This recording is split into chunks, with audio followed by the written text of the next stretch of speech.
Bouteille sensorielle pour bébé, le jouet d'éveil pour participer à son développement.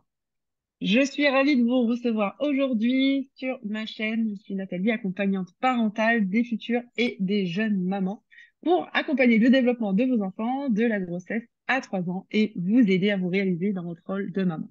Aujourd'hui, j'ai la joie de recevoir Laurie qui va nous parler des bouteilles sensorielles pour le développement des enfants. Alors, on va voir ensemble quel est l'intérêt des bouteilles sensorielles, comment on peut les utiliser, à quel âge, pourquoi, etc. Donc, on va répondre à toutes ces questions avec notre experte du jour. Et Laurie, on se connaît déjà, puisque j'ai eu l'occasion de t'interviewer sur cette chaîne il y a presque 3 ans maintenant déjà. Ça passe trop vite. Moi, je me rendais pas compte que c'était déjà il y a 3 ans. Mais bon, non, c'était Et super. si, on parlait d'ailleurs à l'époque du mode de garde pour choisir le mode de garde de son enfant. Donc d'ailleurs, si ce sujet vous intéresse, vous pouvez retrouver cette vidéo sur la chaîne. Donc ça vous aidera justement à choisir entre crèche, assistante maternelle, etc. Parce que Laurie, tu es professionnelle de la petite enfance. Tu travailles toujours d'ailleurs actuellement en crèche. Tu es formée aussi à la pédagogie Montessori 0-3 ans et tu es entrepreneuse et porteur d'un joli projet pour le développement de bouteilles sensorielles, justement. Et tu as également un compte Instagram, Ma Petite Malle d'éveil, où tu proposes des activités d'éveil pour les jeunes enfants. Voilà. Alors justement, on va voir ensemble à quoi ça sert ces fameuses bouteilles sensorielles, si tu peux nous en dire plus. Alors, les bouteilles sensorielles, c'est un outil qui est, on va dire, vraiment très utilisé pour le développement des sens en règle générale, mais pour aller plus loin dans le développement cognitif, mais aussi moteur. Voilà, l'idée, vraiment, c'est d'avoir un outil qui puisse être adapté à tous les âges, mais aussi qui va être utilisé, pendant différentes étapes du développement. D'accord. Donc du coup, on peut les utiliser à partir de quel âge finalement, chez les petits? À partir de 3 mois, on va dire, quand le parent va lui-même bouger la bouteille devant l'enfant pour stimuler la vision. Et après, ça peut aller jusqu'à 8 à 10 ans à peu près, quand l'enfant va commencer à devoir se concentrer, faire ses devoirs. En laisser une à côté sur le bureau, voilà, pour faire un petit échappatoire ludique sans trop partir et se déconcentrer. Ok, oui, donc c'est fou parce que souvent on n'imagine pas que les bouteilles sensorielles, on puisse les utiliser Aussi longtemps. jusqu'aussi tard. Voilà, on pense souvent aux bébés, etc., 1 an à peu près, tout ça, mais pas forcément à les utiliser plus longtemps. Donc du coup c'est une super idée parce que c'est un outil qu'on va pouvoir, c'est un investissement parce qu'on va pouvoir l'utiliser longtemps et ça va pouvoir du coup servir le développement de notre enfant de différentes manières C'est ça. au tout début et par la suite. Alors du coup justement par rapport à ça, quel lien tu ferais justement avec la pédagogie Montessori par rapport à ces bouteilles sensorielles?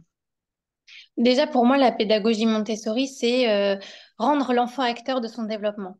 Donc là, pour moi, l'enfant, il va lui-même aller chercher la bouteille pour pouvoir justement avoir ce réconfort ou ce moment d'apaisement.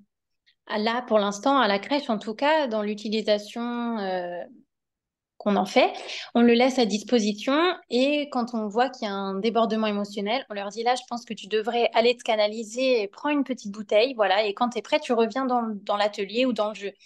Et en fait, c'est eux-mêmes qui vont trouver cette régulation, déjà rien que pour les émotions.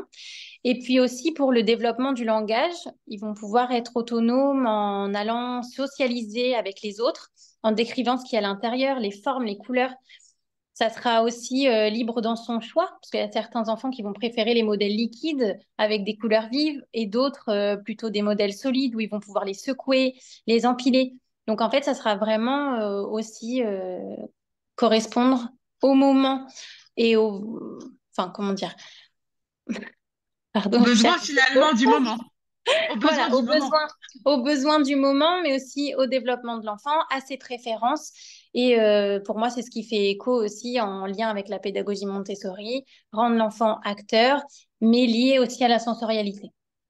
Oui, ah oui, tout à fait. Du coup, ça s'appelle bouteille sensorielle d'ailleurs, et c'est vrai que la pédagogie Montessori, c'est surtout chez les plus petits, et tout est basé sur le développement sensoriel, que ce soit le toucher, la vue, l'ouïe, bref, tous ces éléments-là. Et donc, le fait de pouvoir voir ce qui bouge à l'intérieur pour les bouteilles liquides, le bruit que ça peut générer aussi quand on les secoue, rien que le fait aussi de les manipuler, tout simplement. Tu disais aussi, finalement, le jeu libre en pouvant les empiler, par exemple.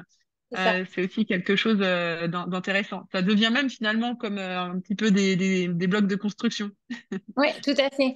Ça peut vraiment correspondre à différentes étapes du développement. Au début, on va commencer seulement par observer, écouter. Et puis après, quand l'enfant va arriver dans une phase où il va avoir envie de tout empiler, faire des constructions et aussi tout casser parce que forcément ça arrive. Donc voilà, ça va permettre de répondre à cette étape-là. L'étape de faire rouler, d'apprendre aussi à aller d'un point A à un point B. Enfin, voilà. Du coup, ça peut s'adapter à plusieurs étapes en fonction de comment on va l'amener aussi, soit en exploration libre ou en atelier un peu plus dirigé. D'accord, intéressant. Oui, tu disais les faire rouler en fait tout simplement en les mettant sur le sol et en les poussant de manière à ce qu'elles se déplacent en fait. C'est ça, c'est ça, ça. On va favoriser aussi la motricité parce qu'on va pouvoir les retourner, mobiliser les mains. Je sais que nous, à la crèche, on l'utilise aussi, par exemple, avec des tables enfin, lumineuses sensorielles. Donc, du coup, on observe d'une façon différente quand on les met en l'air. Quand on tourne, du coup, ça, forcément, on voit une autre manière de bouger. Voilà. Quand on les empile, c'est pareil. Donc, ça, la motricité, la coordination œil-main, ça fonctionne aussi. Oui, oui, oui, effectivement, oui. Oui, donc tout ce qui est motricité fine et puis motricité globale, on va dire, Global. si l'enfant se Global déplace aussi. pour aller récupérer C'est sa ça, bouteille qui est partie rouler un peu plus loin. c'est ça, tout à fait. Ok, oui, et puis coordination humain, si on les empile, et donc faut gérer justement cet empilement. Donc Et, oui, c'est intéressant. et puis même tout ce qui est concentration, on voit vraiment qu'il se focalise sur l'objet. Dès que, bah, très souvent, le modèle à paillettes, quand on le regarde et qu'on observe, on se sent un peu comme hypnotisé. J'ai discuté beaucoup avec des sophrologues, des psychologues ou hypnose qui m'ont dit justement, en fait, ça permet cette redescente au calme, de se focaliser, de se recentrer sur soi. Et ça, c'est vraiment très important dans des moments où l'enfant, il a trop d'énergie ou il n'arrive pas à gérer son émotion. Ça va le permettre de redescendre tranquillement. Oui, ça va l'accompagner du coup à faire redescendre la pression, C'est ça, c'est vraiment si je puis dire. enfin, moi, je décris ça comme un outil de médiation. Vraiment, c'est un lien entre l'enfant et soit son émotion du moment ou son développement du moment pour l'accompagner à, à aller mieux ou justement à développer certaines capacités. Mm. Oui, et puis effectivement avec le lien aussi avec ses émotions, le lien avec les adultes aussi, ils peuvent jouer seuls, mais ils peuvent les utiliser seuls, mais ça peut être aussi accompagné par le parent ou par l'éducateur, C'est ça. donc c'est intéressant.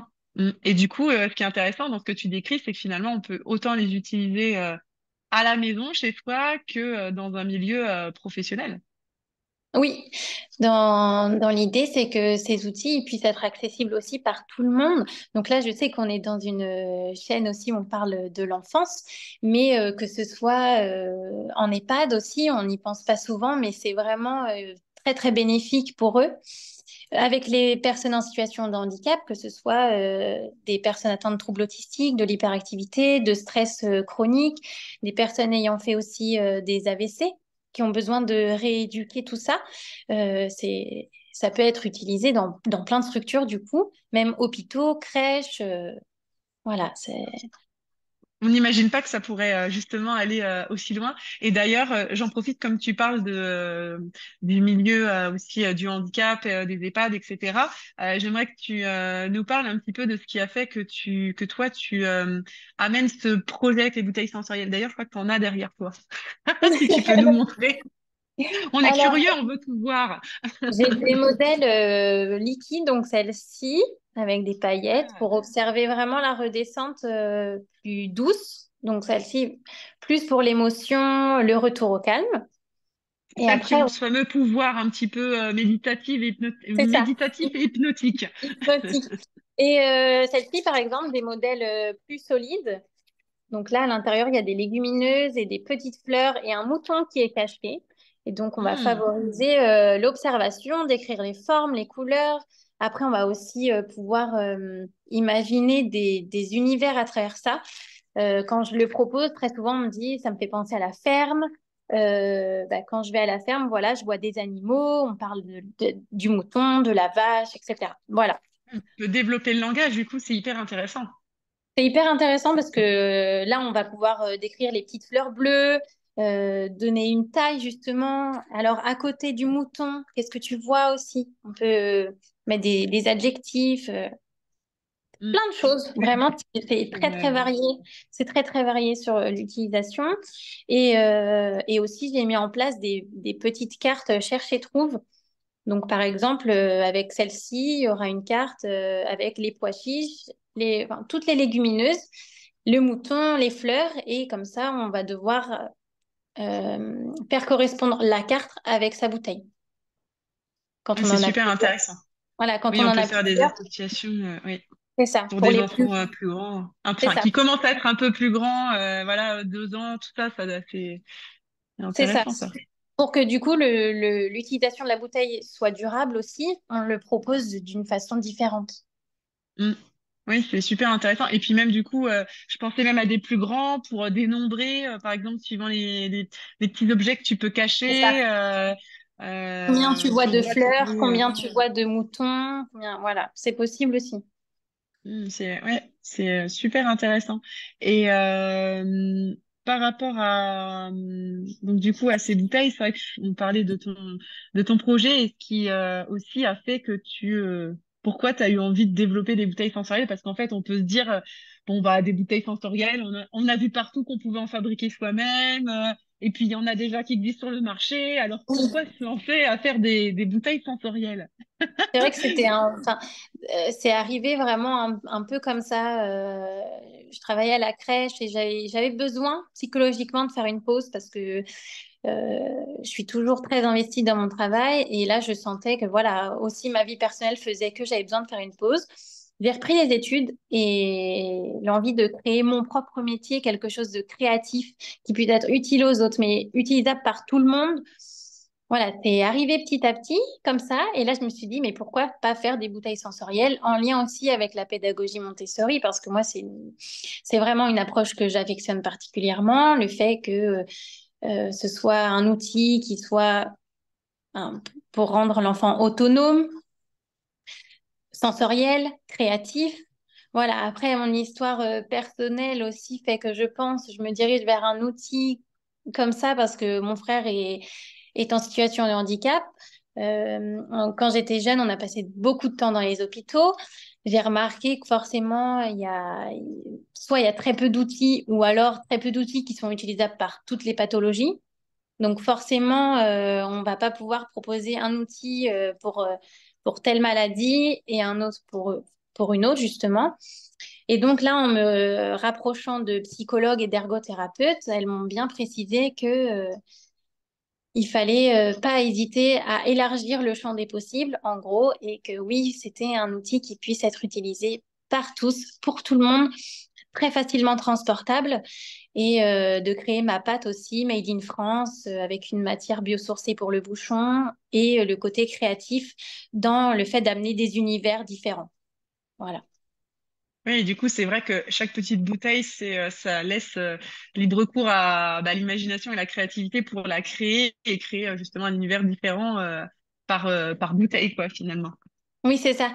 Et même dans l'imaginaire de la personne, entre justement un enfant qui va me parler de la ferme et cette même bouteille-là qui va aller à l'EHPAD et clairement n'aura pas du tout la même signification pour la personne parce qu'elle a une autre histoire de vie, elle a une autre sensibilité, ça sera complètement différent. Mais c'est ce qui fait aussi la beauté de l'outil, c'est que moi, j'impose pas une vision, j'impose pas un imaginaire, je laisse vraiment la créativité et la sensibilité de la personne s'exprimer. C'est mon souhait en tout cas. Ouais, mais c'est super. Oui, bah, même pour les personnes âgées, souvent on dit qu'on fait appel aux souvenirs. Donc là, j'imagine que peut-être ça veut leur rappeler des souvenirs et donc c'est intéressant pour justement la stimulation au niveau cérébral et de la mémoire. C'est Donc ça. ouais, c'est super intéressant. Et du coup, alors qu'est-ce qui fait la différence entre tes bouteilles et celles qu'on peut peut-être déjà trouver ou celles qu'on peut faire soi-même? Alors, entre celles qu'on peut trouver déjà sur le marché, c'est vrai que forcément, on connaît déjà tous ce modèle de bouteille sensorielle, j'imagine, enfin la plupart des personnes.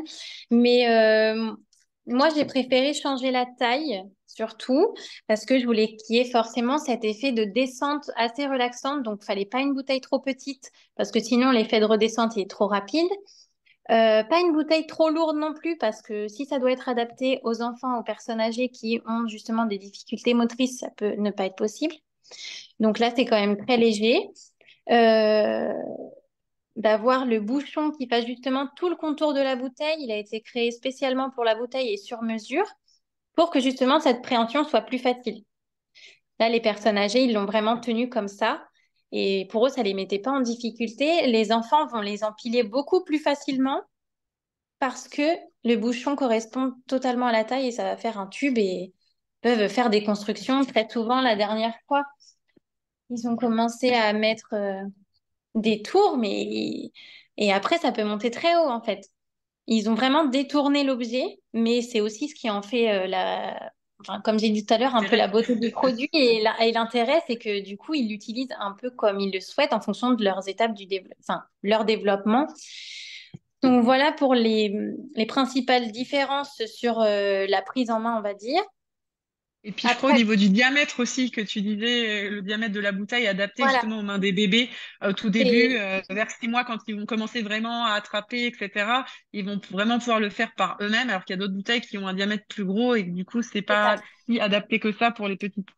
C'était un peu plus évasé et du coup, c'était moins facile et elles étaient aussi plus lourdes parce que c'est un bouchon en bois, je crois. Donc, ça rajoute un poids quand même conséquent. Et là, vraiment, le fait d'avoir un tube, bah, même pour rouler, ça roule hyper facilement. Il n'y a pas de différence dans le diamètre. Et pour prendre, ben, voilà, dans ma main, là, déjà, je prends très bien. Mais les enfants, les petits, ils arrivent très bien aussi à le prendre. C'est pas trop lourd. Donc voilà, pour les propriétés, on va dire, physiques de la bouteille. Après, ce qui me différencie aussi de ce qu'on peut faire à la maison, c'est forcément la résistance.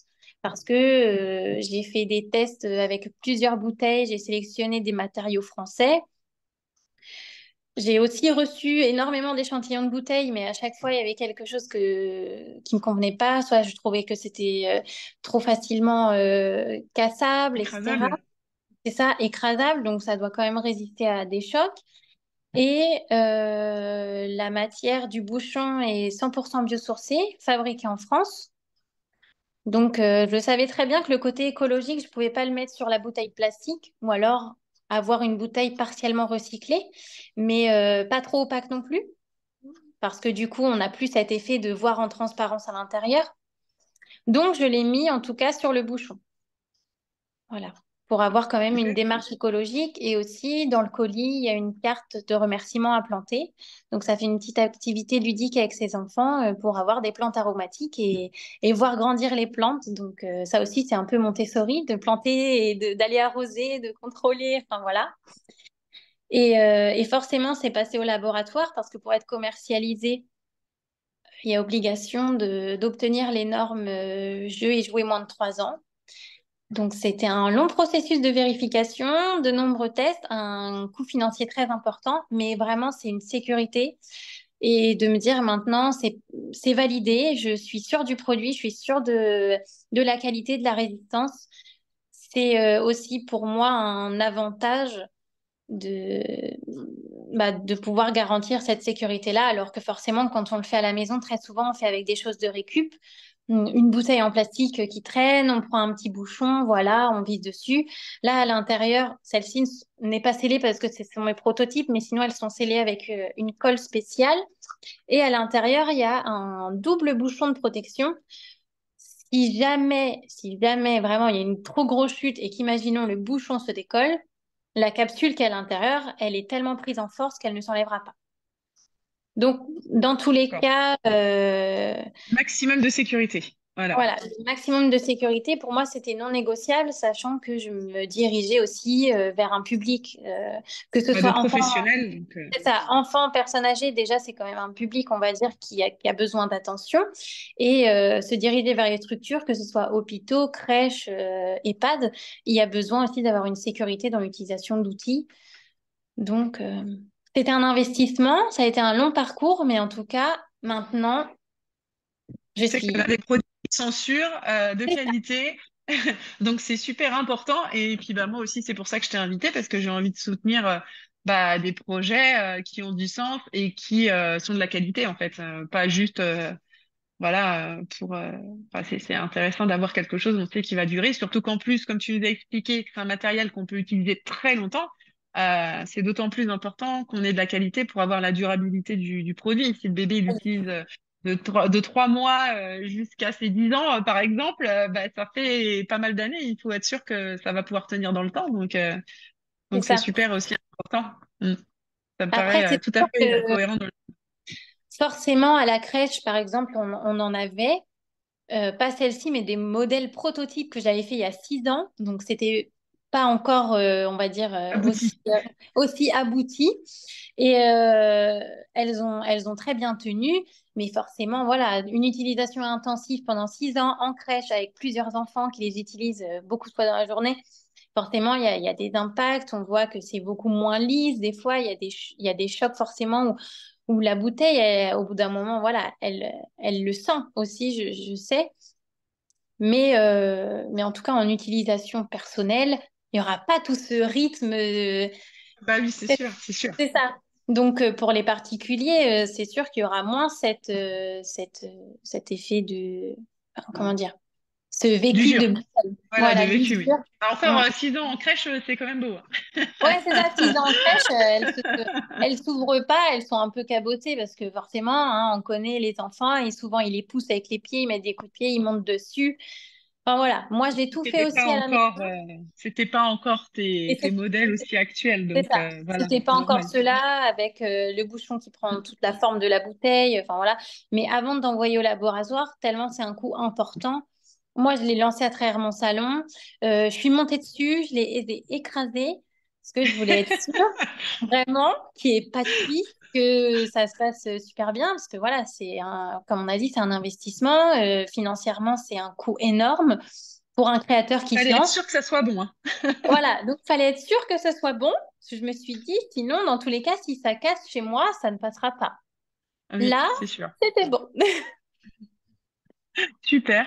Mais alors, dis-nous, comment on peut faire pour te procurer ces petites merveilles-là? Maintenant que tu nous as mis l'eau à la bouche et qu'en plus, c'est bientôt Noël, on a très envie de savoir comment les retrouver. Et bien là, actuellement, j'ai lancé une campagne de financement participatif qui a commencé le 5 novembre. Elle est ouverte jusqu'au 5 décembre, du coup, c'est 30 jours. Pendant cette campagne, vous avez la possibilité de faire des dons avec contrepartie. C'est-à-dire que si vous donnez 5 euros, ça sera une contrepartie symbolique. Et plus on monte, plus on obtient de contrepartie. Et à partir de 25 euros, on a justement une bouteille sensorielle en édition limitée qui sera produite exclusivement pour la campagne. Donc voilà, vous aurez la chance de dire j'ai ce modèle-là et personne d'autre l'auront, enfin seulement les contributeurs de la campagne. Et ça peut aller jusqu'à 4 bouteilles pour un don minimum de 75 euros. Voilà. Ok, super. Bah, merci pour cette présentation. Je vais remettre tous les liens, ils sont sous cette vidéo, avec le lien vers ta campagne. Et puis, pour pouvoir se procurer du coup les bouteilles, et ils pourront les avoir avant Noël, sous le sapin, ça serait pas mal. Oui, et l'idée vraiment là, c'est que ça puisse être. Voilà, j'étais en train de faire les petites étiquettes produits avec mon logo. Demain, je vais mettre les étiquettes sur les bouteilles, les sceller. Et à la fin de la campagne, dès que c'est validé, j'envoie tout à peu près vers le 8 ou 9 décembre pour que vous puissiez les avoir sous le sapin. C'est vraiment l'objectif premier. Donc, je travaille dur. Donc là, il y a les 150 bouteilles qui sont là et qui attendent. Donc, je suis prête. Bah, c'est super. Et puis bah, je remets aussi également le lien vers ton compte Instagram, Ma Petite Malle d'éveil. Comme ça, ils pourront te retrouver au quotidien avec tes bouteilles, mais aussi avec d'autres activités que tu proposes. Donc c'est super intéressant aussi. Tu aurais un petit mot à dire pour terminer peut-être? Que si jamais il y a des questions, soit sur des idées d'activités ou sur les bouteilles, vraiment, n'hésitez pas. Je suis hyper disponible sur les réseaux. J'aime beaucoup échanger et je pense que c'est important aussi de créer cet échange-là pour concevoir un produit qui puisse correspondre vraiment aux attentes des parents.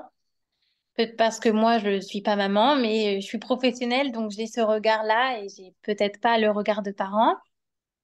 Et l'envie aussi de faire des bouteilles plus personnalisées, par exemple pour une occasion spéciale, un anniversaire ou Noël, enfin voilà, pas pendant la campagne forcément, mais plus tard. Si vous avez un projet ou une idée en tête et que vous avez envie de créer la bouteille pour votre enfant, et ben, ça sera possible avec plaisir. Ça mettra aussi beaucoup de créativité dans mon cerveau, donc moi je suis ravie. Voilà. Super idée, super idée. Ben, parfait, merci beaucoup Laurie. Vous pouvez retrouver aussi sur ma chaîne d'autres vidéos où je vous partage des idées de jeux et de matériel suivant l'âge de l'enfant. Donc il y en a un certain nombre sur la chaîne, vous pouvez aller les retrouver. Et puis bah, je vous souhaite une belle fin de journée, de soirée et à très vite dans une nouvelle vidéo.